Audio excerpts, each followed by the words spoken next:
Hello.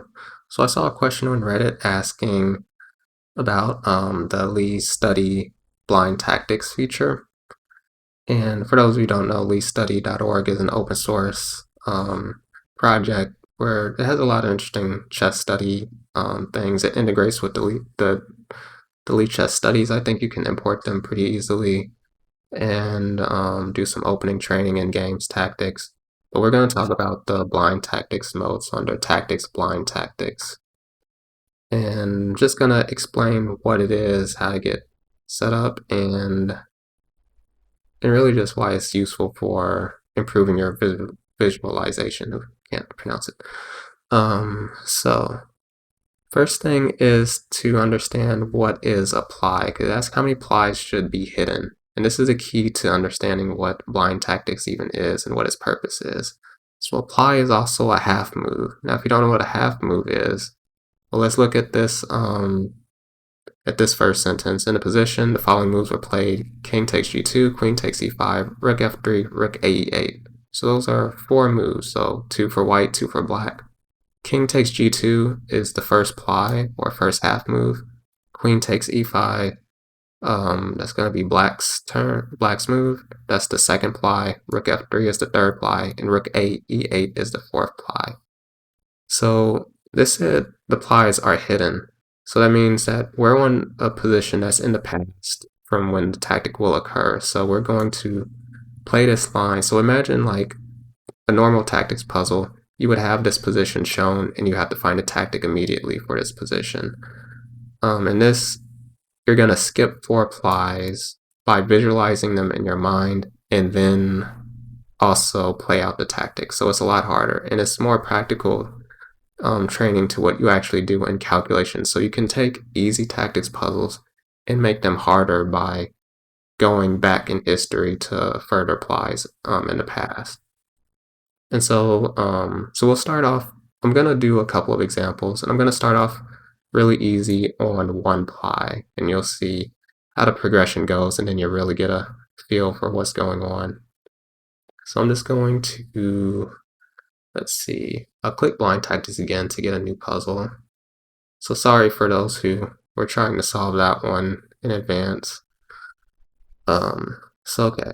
So now we switched the plies to 1, and now it says in this position, h3 was played. Okay, so what that means, they just played h3, white pawn to h3, and now we as black have a tactic. A couple of notes about the movement on this site for now. You can't drag and place a piece.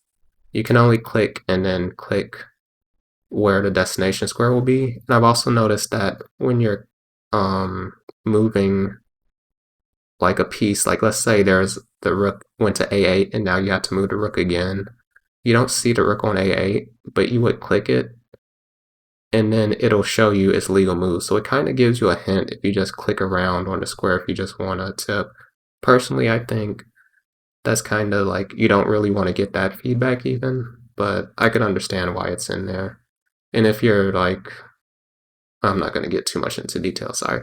So we're just going to go back to, how can I, okay, I cannot, oh, that's how, just right click to remove the highlight. So okay, so they played h3. So this is simple enough to understand or visualize. You just imagine a pawn right here. I mean, and also you don't really want to draw arrows and do this to help as well. That kind of defeats the purpose of this training. But if you're just starting out or like lower elo or really struggling with even one ply doing these, then maybe arrows can help, but try to get to the point where you can not use an arrow or just something like that. So enough distractions. After h3, I'm trying to see if we can just sacrifice, because we could do queen takes h3. And if the king were to go to g1, we would have, wait, they can't go to g1 because we have a knight on f3. So, and the idea is you want to sacrifice, and the rook and, the knight and the rook will have good coordination and maybe set up a checkmate with rook h7. So, queen h3, king takes h3, rook h6. The king cannot go to g4 because we have a pawn. And so, and again, our rook is on h6. The king's only move is king g2, and then rook h2 will be checkmate.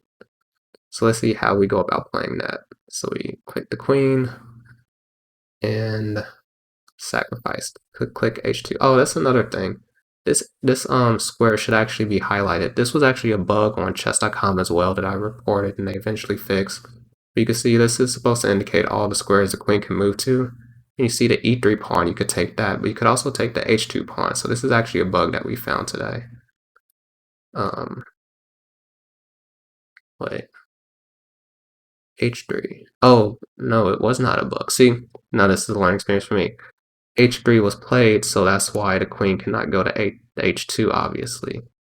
Now, the thing is, the answer is still going to be sacrificing the queen, but you can see that this is really good training for me right now, even on one ply, because I forgot that the move that was played was h3, and I was solving it as if it was a puzzle now. Although that does make sense, because taking h2 immediately is just checkmate.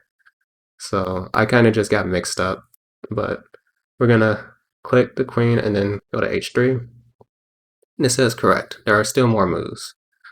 So now we can look down here and we see that the plies have been extended. So we started with h3. We played queen takes h3 check. And now it gives us the opponent's move, king takes h3. Now one criticism I would say for this layout of showing moves is that actually, maybe not. One, I would kind of prefer if I could see the numbers, like see that this was 1 dot dot dot h3 and then 2 queen h3, just because sometimes I keep track of the numbers in my head of what move I'm on, or at least to make it like show easily what the last move was without having to just read the whole line. Because when this gets like longer and longer, then you're just scanning even though you just look for the end of it, it would be nice if there was like some slight indicator where you can see what the last move was on this side, but I don't know. Maybe other people feel differently, but that's just my preference. So we did h3, queen takes h3, king takes h3, and now we want to do rook to h6, and notice now we can move the rook to h6 because we moved our queen from h6 already. So again, the board position doesn't change visually, but we have to keep track of it in our mind. And so I played rook h6 and it says correct. So okay, that's not too bad. So I was complaining about the how they show this, but it's actually not that bad. I haven't really used this that much. I was aware of it, but again, I was just too lazy to use it. But this video pushed me to give it a try since I do understand the concept. So again, now that we're a little bit further and I've been distracting, we're just gonna go through the whole line from the beginning and get to king g2. But they played h3. So I'll draw arrows just since I had explained it earlier without arrows. h3. We sacrifice the queen.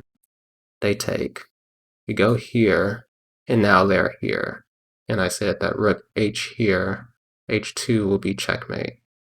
So let's try that. So we pick up the rook on h6, and then place it on h2, and it says tactic solved. Now another feature that would be nice is if I could press the back arrows and then see the visualization, because maybe there was some part that I had some trouble on, I wanted to review it, but you can't really do that, at least as far as I'm aware. But okay, so we'll do one more at one ply and then step it up one. Okay, so here we're black to move, and they played f4. Okay, is this just a maiden one? We just play h4? Wait, no, they can go to king f3 then. And again, the common visualization mistake people make are retained image errors. So what you saw when I tried to take the h2 pawn in that previous puzzle, I was like, well, that was not even a retained image error because I was just not seeing, or maybe it was, but retained image errors are when you think you can go somewhere, but you actually can't because you're blocked, or the opposite, kind of. So like in this case, I thought h6, h4 might be checkmate, and that's because h4 is checkmate in this position. But if they played f4 first, and then you play h4, they can actually go to f3. So that's similar to what retained image error would be. So the question is, I still think that's probably the right move. And then after they go to f3, the light square bishop can give a check on h5, and that'll be checkmate. Let's go for that. That's correct. So we played f4. They played f4. We played h4 check, and they played king f3. And now a good feature of the queen on h5 will be that it also defends the e2 rook, which is covering the rest of black squares. So yeah, and now you can actually see the position, the last position at least. So let's step it up to 2 plies and give it a go. All right, rook takes f2 was played. So that was black move, and then d7. So with 2 ply, it will start with our move and then give their move. I see.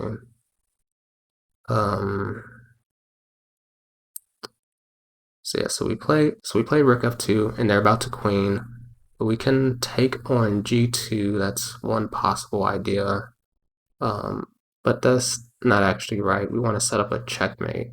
If we just do rook takes g2, they go to h1, and then we don't have a good follow-up. We would have to be forced to play like rook d2 to try to defend the pawn, but they would probably win somehow. But we have a nice tactical pattern where we can go knight f3, and they can't take with the g-pawn because they're pinned. Notice our rook is on f2, so in this position, without playing this rook takes f2 and d7, knight f3 would be a bad move because they could just take it. But in the position where we have a black rook on f2, and it's our move, then knight f3 will cut off g1 as well, force them to go to h1, and then we can do rook f1 checkmate. Okay, so we played knight f3, and they played king h1, and now I just checkmate. Okay, let's try a 3 ply. Alright, now before even looking at what the moves are, I'm just gonna say the queen bishop battery looks very deadly against h7. So and if this was like a normal tactic, knight f6 and followed by queen h7 would just win. So let's see if that's still relevant after the moves that they play. So queen h1, so they check. We only have one move, that's king e2, and then they do queen takes c1. Okay, so yeah, so what I pointed out, nothing changed in the position.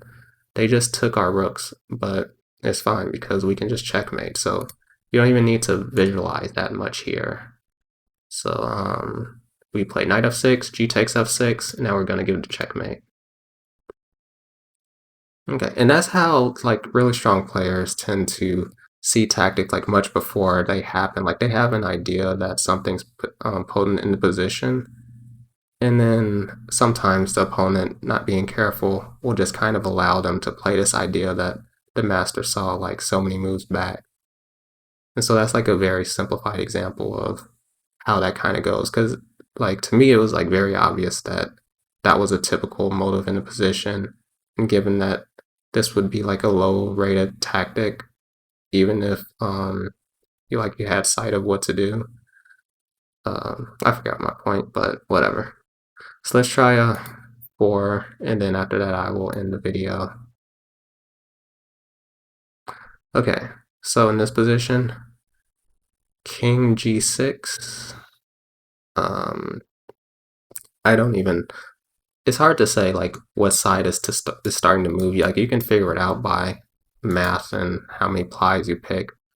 But for me, I'm just saying, okay, king g6. Well, which king can move to g6? That's how we know who went first. That's another reason why we kind of like the numbers. But let's say king g6. So we're threatening to checkmate. Queen c2. Wait, is that even right?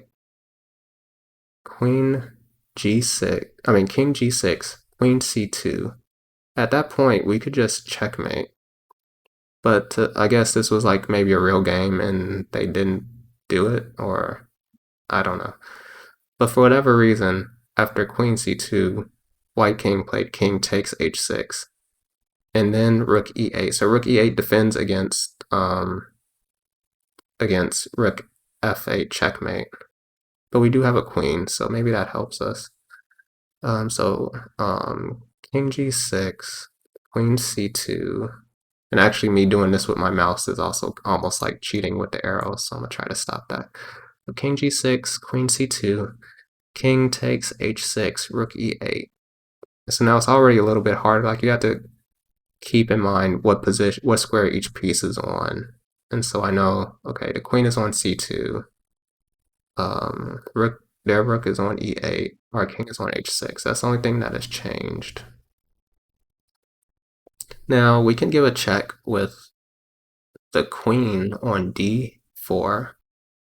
Like their queen is on a light square, and so stuff along the light squares doesn't seem like it would do anything. And we can't go rook f8 because their rook is defending. But if we go queen d4, their queen cannot defend in any way. Their rook can go to e5. We could take the rook then, because they're sacrificing it. And then after king g8, because our king is on h6, we can do queen g7 checkmate. So that's what we're gonna try to go for. Now I already forgot what position we started in, so I'm gonna try to visualize again. King g6, queen c2, king takes h6, rook e8. Like I'm 95% sure I solved it, but I forgot the position, which is pretty funny. So after rook e8, I want to go queen d4, I think. Wait, I can't do that.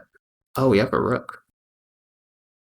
Oh, yeah. So maybe we gotta sacrifice the rook and then do that. But yeah, that's interesting. I'm trying to get rid of my arrows. Okay, so king g6, queen c2, king takes h6, rook e8. Yeah, our queen cannot go to d4 because of our rook. So we want to sacrifice our rook on f8, the rook takes on f8. Then we do the same idea, queen d4. The rook will come to f6 instead of e5 now, and then we take on f6. Okay, so yeah, that was good because I definitely made a visualization error. I imagined that the rook was not on this square anymore, but we never moved the rook. So that's correct. Rook takes f8. Now we go queen d4. Queen d4. Now they went rook f6. That's a check also. We just take. And they do king g8. Now we have a king on h6 and a queen on f6. And their queen is on c2. So we just checkmate them in one move. Okay, and that is my introduction to least study blind tactics mode. It's a very, very useful feature for working on your visualization. And as you can see, I wasn't perfect at it, but I'm also not a master, so give me a little break. But I hope you enjoyed, and I don't really have an outro idea or anything. I will say the idea that I wanted to do for this for a long time was to like, because you know how Elite Chess, they have the tactics and the full games. You could just take the full games and then like subtract plies and set up the same type of thing. But it's nice that someone actually did the work and coded a solution. I suspect that the pool of puzzles is kind of limited on this site, but I could be wrong. But I think I tried like searching higher puzzle numbers before, and it kind of was limited. So if you do a ton of training, you might eventually exhaust all the problems. But it's also not a problem for you to get like the Elite Chess puzzle database and create an app that does this for an even greater number of puzzles. And it's actually one thing I plan to do if it doesn't exist in the future. I'm working on my own stuff for now, but I might try to implement something like similar to this site. But for now, I do really like this concept of training. So I hope you enjoyed, hope you learned something, and good luck with your calculation improvement journey. Thanks for watching.